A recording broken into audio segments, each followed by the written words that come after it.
kasing Symphony Homes for me, personally, I really like this development from SMDC kasi marami na kayo napanood ng video ko ng mga house and lot.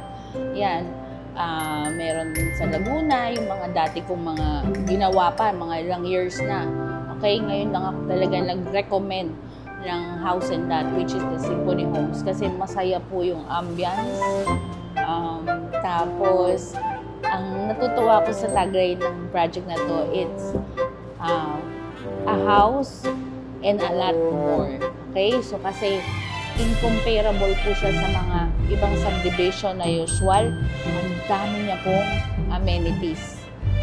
Tsaka yung dating para kang nasa ibang bansa. Ganun po yung dating ng team ng project na ito. Okay?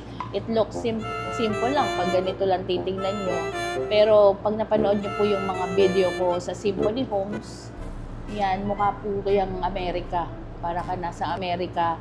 Tapos, ang dami niyang mga gilid-gilid na mga gardens. Hindi lang po siya focus eh. Yung ibang subdivision, focus lang sa amenities eh. Okay? Pero siya, ang dami niyang mga gagawin. No? Tingnan niyo, puro garden dito. Pwede ka mag-jogging. Yan. Tapos, yung bawat bahay, maganda yung layout. May mga garden. At marami siyang magagawa. Hindi lang puro swimming pool. May tennis, may basketball. Merong function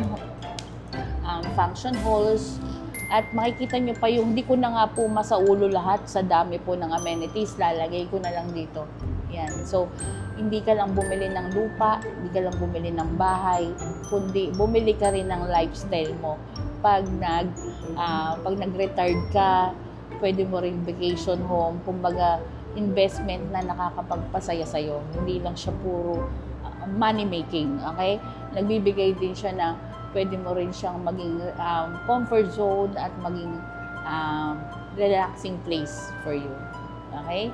So, I highly recommend Symphony Homes, not only all of its features, but also the location. Kasi ito lang yung probinsya na malapit ka pa rin sa airport, which is the Clark International Airport. Ayan. So, thank you for watching this video. PM lang po tayo sa Facebook. Salamat!